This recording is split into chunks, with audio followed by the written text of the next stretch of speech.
the roll. Freeholder Amoroso. Here. Freeholder Gans. Aye. Freeholder Ortiz. Here. Freeholder Sullivan. Here. Freeholder Tonelli. Here. Freeholder Voss. Here. Chairwoman Zer. Here. Evidence of a quorum is present. Can everyone please rise for the Pledge of Allegiance? I pledge allegiance to the flag of the United States of America and to the republic for which it stands, one nation, under God, indivisible, with liberty and justice for all.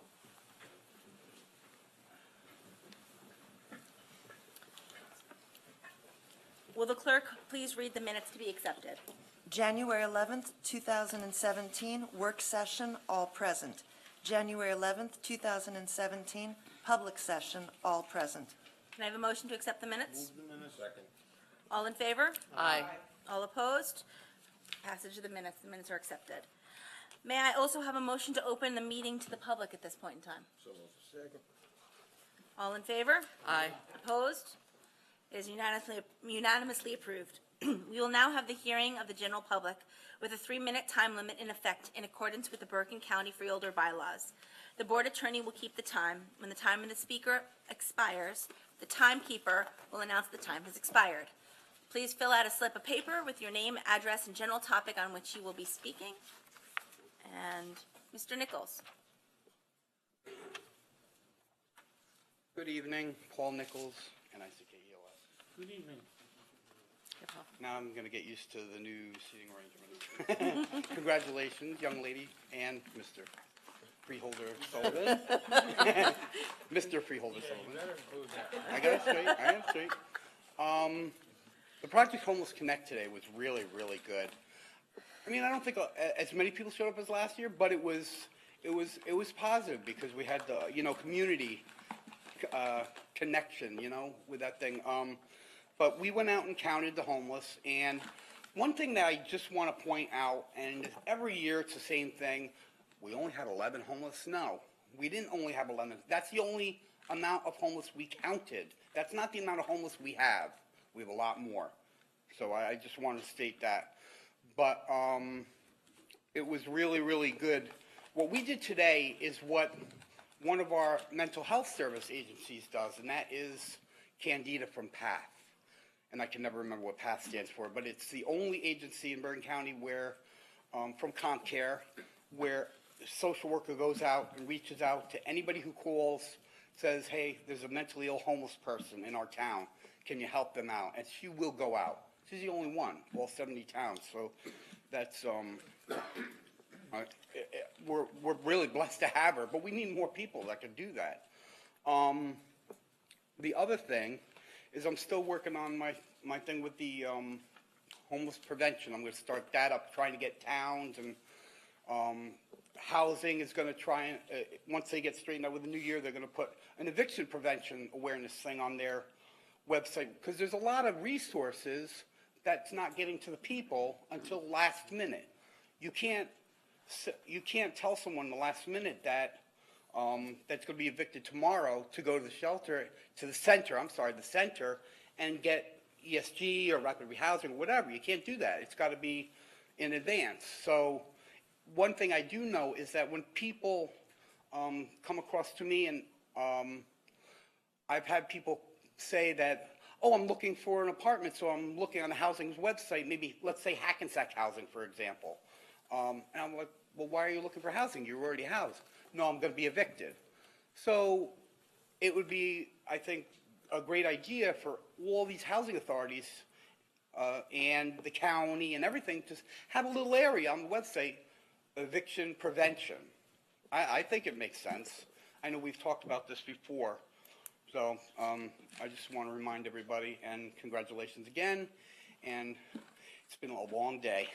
Thank you. Thank you for all the work that you did today, Paul. Thank you so much. Can I just say one quick thing? Tomorrow on our own is now Bergen County Wellness Center and Community Outreach. Right. And I have a feeling you'll be saying something about that. Look forward to that. Thank you. Thank you.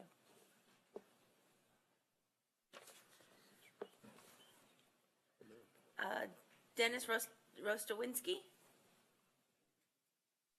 You're going to have to spell that. Hope so. Thank you for not spelling it because I will take my time. First of all, I would like to wish all of you a Happy New Year and a lot of strength and courage with all the issues that you're representing and serving our county. Do I really have to? Okay, ROZESTWIN, as in Nancy, SKI. You're welcome. I'm here on behalf of the students and the faculty of Fairleigh Dickinson University in Teaneck. It's been 2 months now. On the 21st of November, a student of ours got killed, fatally hit by a car on crossroad, actually on the crossing the road on a crosswalk. And the situation with this right now, actually I would like to give one handout.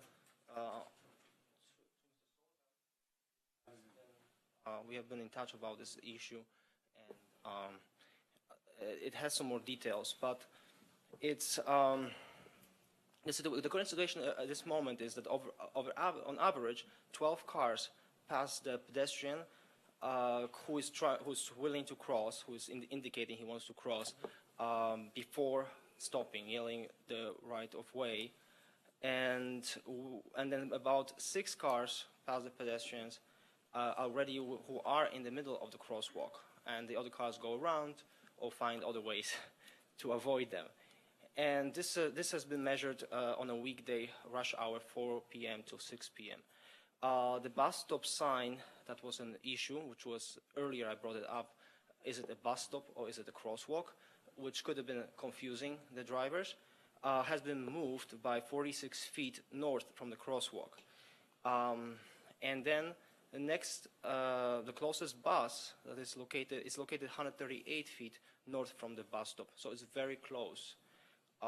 We don't want to have buses too far from the crosswalk, then preventing the people to cross illegally. However, in my opinion, there's no need for 2 bus stops to be so close.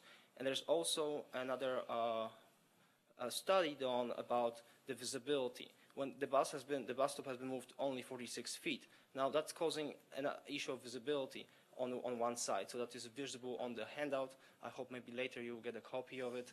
I didn't have time to make copies. So this is the problem about the safe. What I'm bringing up is a safe distance, the minimal distance of the bus stops on both sides and the crosswalk. So it's still, a lot of people are asking me who have signed the petition, which was 1,500 signatures, about what's the petition has been asking for reduction of speed limit, 35 miles to 25 miles per hour, no passing traffic signs, a cone in the middle of the crosswalk, and of course traffic lights. That's 3 minutes, Mr. Wilson. Thank you. Thank you. That was jarring. May I have a motion? Freeholder, Chairman? Yes, Is it proper if I address him now, right now? if you wish to. Yeah, I just want to let you know that, as you know, you've been in contact with my office, and our office has been in contact with Teaneck, so it is a process. Obviously, it's not going to happen overnight, but it is being looked at. The municipality was required to do some work, and it just came up at our work session this evening at 4:30. The county is also going to look into it with Teaneck, so we're going to have a lot more cooperation going forward, and that just came a little more about tonight, so I appreciate your handout, and we are going to continue to work along to find a happy medium to this issue, okay? You got it. Thank you. All right, I see no other members from the public. May I have a motion to close the meeting to the public? All in favor? Aye. All opposed? Meeting is closed to the public. Will the clerk read the resolutions on the consent agenda? 3417 to 6917. May I have a motion to accept the resolutions on the consent agenda as read by the clerk? So moved. Second. Roll call, please. Freeholder Amoroso? Yes. Freeholder Gans? Aye. Freeholder Ortiz? Yes. Freeholder Sullivan? Yes. Freeholder Tonelli? Yes. Freeholder Voss? Yes. Chairwoman Zer? Yes.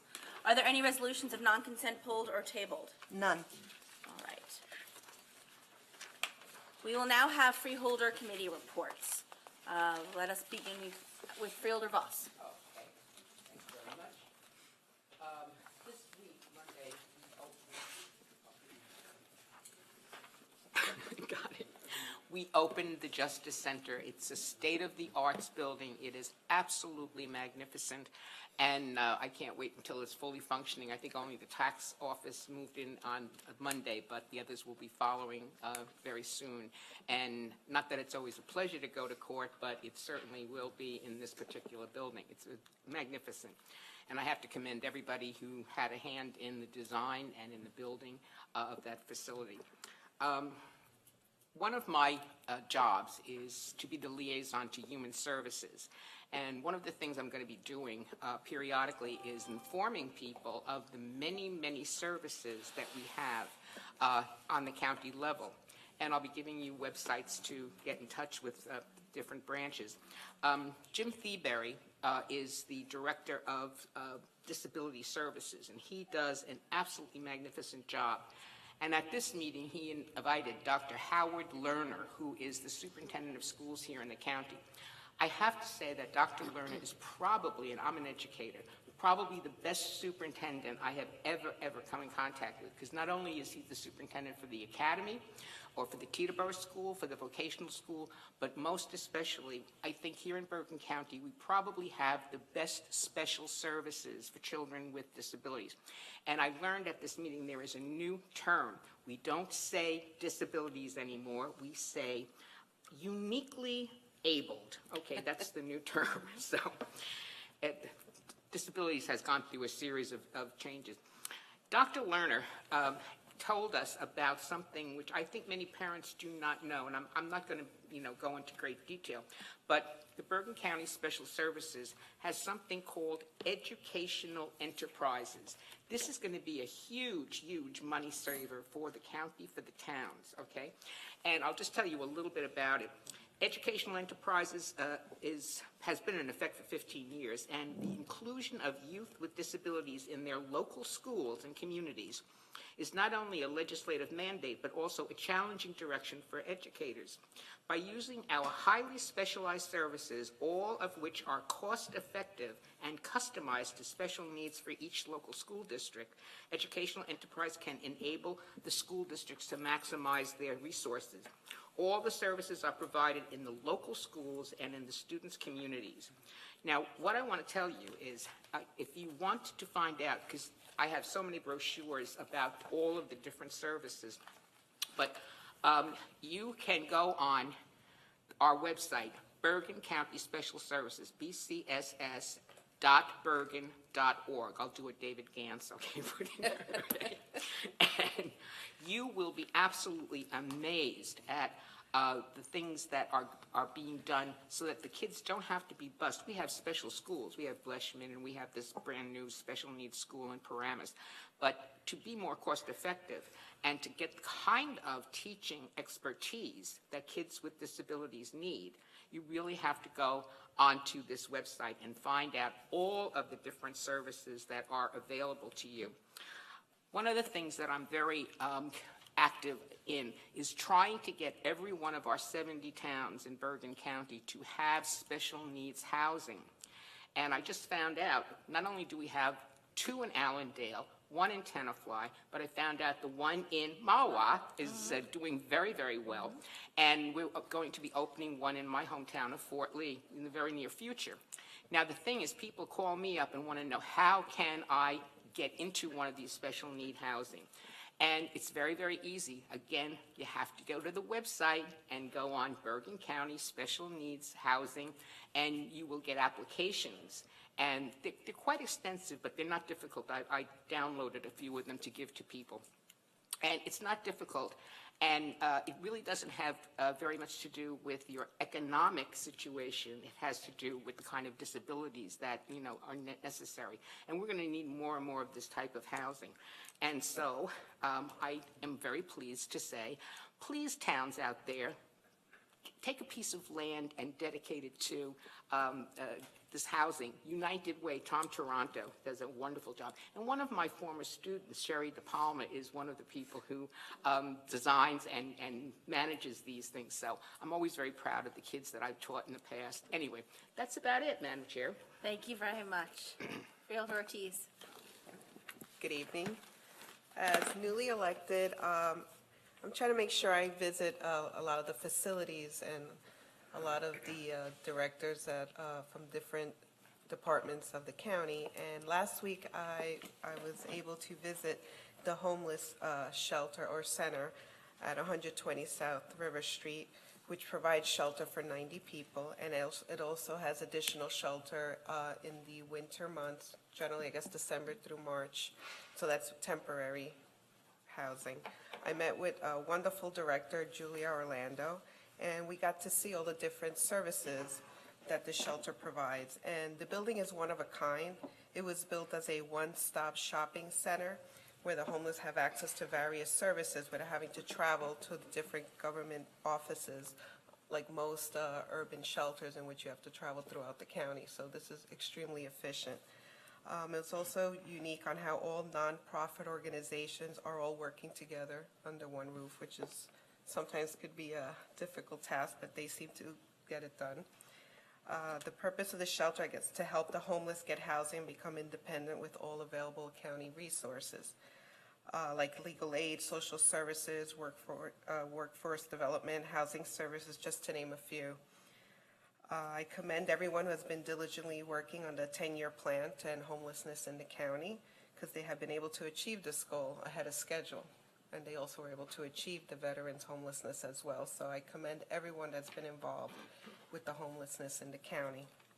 I also was able to attend the 12th anniversary of the Korean American Day, as well as the 114th anniversary of Koreans immigrating to the United States. This was an event held in Palisades Park and hosted by the Korean American Association of New Jersey. We got to see beautiful Korean native dances, delicious cuisine. It was a wonderful event. Bergen County is so diversified, and it's just great to be able to, I guess, be educated and to get to see all the different cultures throughout our county. So I look forward to many other festivities. Also, this past Saturday, Chairman Zer, Freeholder, Amoroso, and I attended the Women's March in Trenton.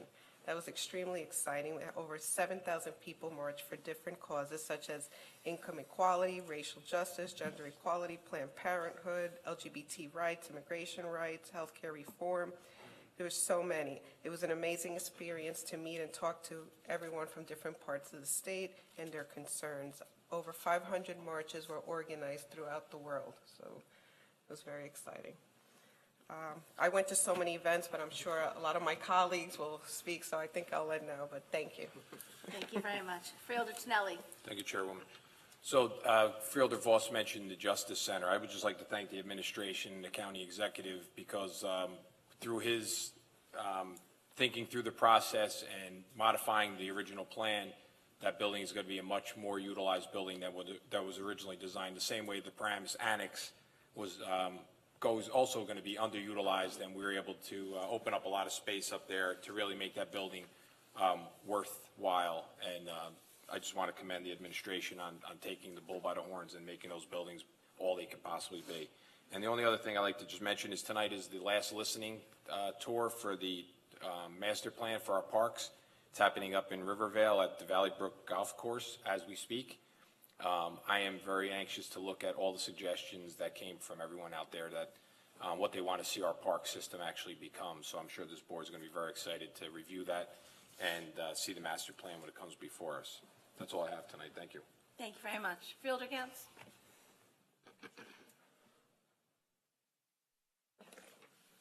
Thank you, Chairwoman. A lot to talk about since our last meeting. I went to the NAACP reorganization at one of the local churches, and it was really a marvelous thing to see disparate interests come together and bolster this century-old organization that is devoted to preventing racial discrimination. The name of it, the president said, is particularly old-fashioned. It's the National Association for the Advancement of Colored People, And we've certainly, in my lifetime, referred to African Americans by many different words, descriptions, and titles. But the one thing that is absolutely clear, that it is a vital organization that I'm very proud to be a part of. I received the Freedom Award several years ago, and I have it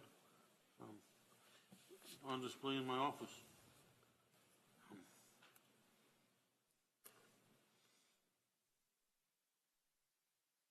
The other morning, I had the pleasure of going to 2 Bergen Plaza, as my GPS calls it. I'm not sure why, but the building is, it got its TCO last week. It really is architecturally a brilliant building, and I want to just talk about the architecture for a minute. There is a place where you go in where there are rectangular panes of glass, and then as you look out, you see squares of glass, and you see other devices, but the most beautiful is when you look out this same window, which is extremely modern, you see the castle from the old jail. And it just is absolutely magnificent. I love something that is well lined, and this just, it captures beauty in a very real way. I'm proud to have been a part of the process of building this, and I must say that the pounding of the piles, which took 9,714 swipes before the pile was successfully sunk. That was for each pile, and there are many of them there, is quite extraordinary. I took the opportunity to ask the architect who was present whether we were safe from flooding, given our close proximity to the river, and I was assured that we are 1.5 feet above the FEMA floodplain, and that's the 500-year plain. So I think that let's hope that we never see the day when that 500-year floodplain is exceeded. The rest of the building that we saw is truly magnificent and is going to be great for the citizens of Bergen County to use.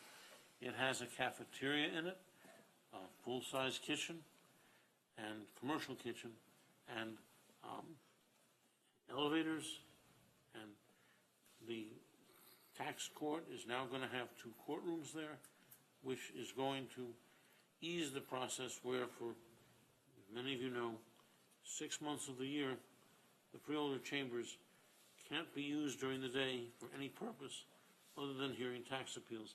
They now will be heard over there.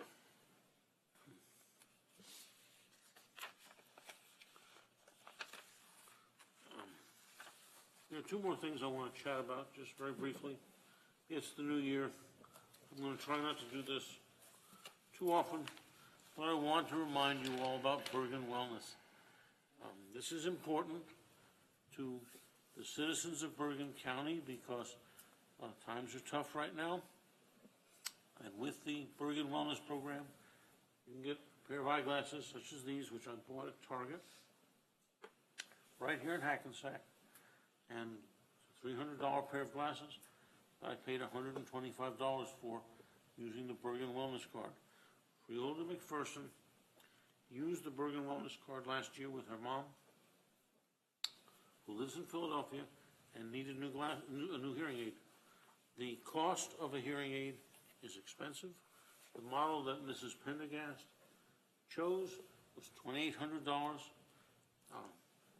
Bernadette has carried the wellness card for 10 years, and she was among more than 43,000 Bergen County residents who used that card last year. And she found, to her surprise, that her mother was able to get the hearing aid for $900. It's just by showing the card. The card is free. It's brought to you by your Board of Chosen Freeholders.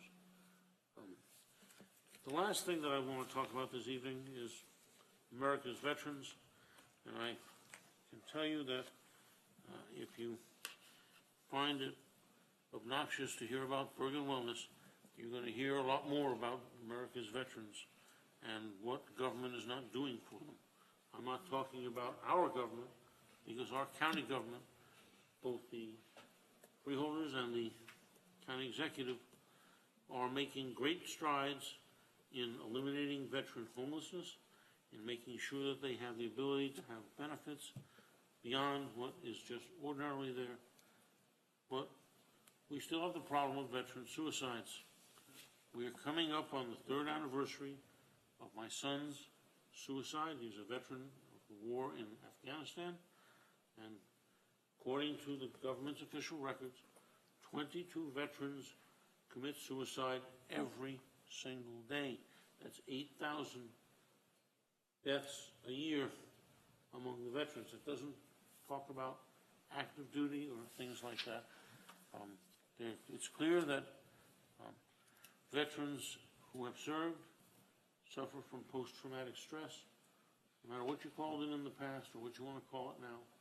These are men and women who need help. They don't need a government who marks your file with a coded mark that says psychological problems, best not be using this person in further service operations. They are afraid to report that they have a psychological condition. My son told me that he attempted to get a meeting with a psychologist saying that things were urgent, and the Army gave him an appointment 1.5 years out, 18 months. That's disgraceful. I've spoken with Congressman Pascrell, and I've spoken with other members of Congress, and I believe, and I hope you do too, that it's time for the citizens to make it clear to the government that we're not going to take another generation of veterans who are sent off to war and then ignored by their government in peace. That concludes my report for this evening. Thank you very much. Thank you. Freeholder Amoroso. On January 12th, I met with a new banking partner in Bergen County's American Dream homeownership program for low and moderate income home buyers. This new partner, their Atlantic Stewardship, based in Midland Park, and believe it or not, they are a bank that tithes 10% of their profits to good causes. So they're joining in this program for helping people, low and moderate income, potential home buyers, get the American dream, little house. Later in the day, many of us attended the swearing in of Prosecutor Grabir Grable. On the 13th, I was with Freeholder Ortiz for the celebration of the Korean American Day in Palisades Park. Many of the speeches were in Korean, so we have another language we have to learn, I think. On Monday, the 16th, Martin Luther King Day, many of us attended Mount Olive Baptist Church in the morning, and then in the evening we went to the Bergen County Martin Luther King Jr. Birthday Committee celebration at St. Anastasia Church in Teaneck. We watched a number of very talented and diverse high school seniors get awards for their essays on, I believe, the new statue of Martin Luther King that's at Fairleigh Dickinson. And we did sing We Shall Overcome, hand in hand, which was very nice. I had Freeholder Gans with me, who's got a very good singing voice. On the 21st, Chairwoman Zur and Freeholder Ortiz and I marched in Trenton with about 7,000 other people, and there were a lot of this new iconic pink pussy hat, they call it, that women were wearing. There were similar women's marches around the state and locally in Wyckoff, Leonia, Peconic, and New York City. And that evening, I attended, with a number of my Freeholder colleagues, the Bergen County Police Chief's Gala. Oakland Police Chief Edward Casper was sworn in as the group's 92nd president, and Freeholder Ortiz and I got to hang out with a number of female top brass, including Bergenfield Police Chief Kathy Matalone, Ridgewood Police Chief Jackie Luthke, I think I'm saying that right, and former Chief of Detectives for Bergen Prosecutor's Office, Carmen Martino. On the 22nd, we attended the opening of our new District 5 Congressman Josh Gottheimer's office in Glen Rock, and with everybody else, I attended the early morning ribbon cutting for 2 Bergen County Plaza, which is a lovely building. Today, earlier, I saw Paul Nichols at the Bergen County's annual project Homeless Connect, and there were a lot of homeless and formerly homeless people getting ambush makeovers and freebies and connecting with a lot of very important services.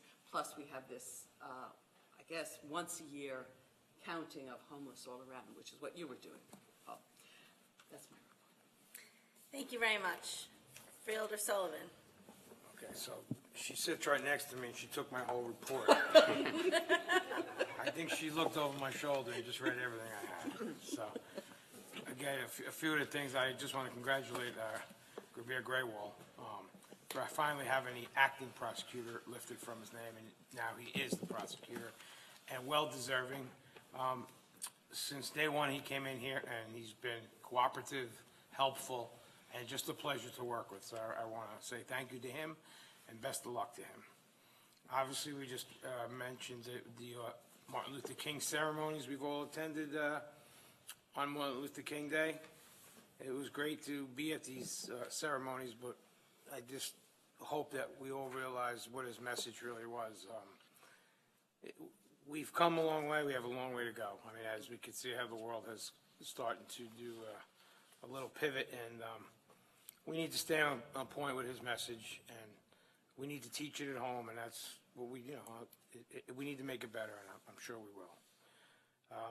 Congratulations to Ed Casper from Oakland for being the police chief's the head of the Police Chiefs Association. Spoke to him that night. He vowed to have the same kind of dialogue as we had with the past president. He's on board with heroin and the epidemic, and I'm sure he'll work great with the sheriff, just like our previous chief did. So it was nice to have that conversation with him, and I let the residents know, it's not going away, we're not going away. Freeholder Gans, myself, and Freeholder Zor attended the NAACP ceremony for their new officers. Again, I look forward to working with all the officers of the NAACP and to make Bergen County a better place to live. Bergen County Plaza, 2 plazas that everyone's talking about here, it's open. It's not completely open. That was a soft opening. The actual opening will be February 28th from 4 to 6. Freeholder Zor and myself took, and a few of the other freeholders, but we took an extended tour of the building. It's a great facility. It's going to really open up the courthouse for what the courthouse is meant to be, and that's to have the judges and everyone in there and be in the right place in the right time and not be cramped and not stealing all of the room. I mean, we could talk about some of the file rooms that were in there that were just atrocious in the old building, and this is it's gonna really do good for our county, for not just for our professionals, but when the professionals are able to work in a friendly work environment, it helps everybody. So this, I want to thank the tradesmen from the Bergen County Building Trades who did a phenomenal job on the building. There was maybe some issues, but there's nothing that the Bergen County Building Trades can't do. So the last thing I want to talk about is our DPW. I've been in contact with as the head of that committee. I've been in contact with Ray Dressler often, and just last storm, it was obviously just rain, so it didn't really put a taxing burden on us, but we had some trees falling. There were guys who were out there doing what they had to do. And the bus stops, like we spoke about earlier, we were in contact with TNEC. And as you see on the resolutions tonight, there was just confirming where all the bus stops are, so that's going to be helpful in us determining where we can move them to. So that concludes my report. Thank you, Chairwoman. Thank you very much. One of the things I just want to highlight tonight is the resolution that we passed, 6917, regarding Bergen Regional Medical Center, extending the lease agreement with the current operator. This was a very significant negotiation, and I want to applaud the administration and all those who were involved in making sure that we have a seamless transition.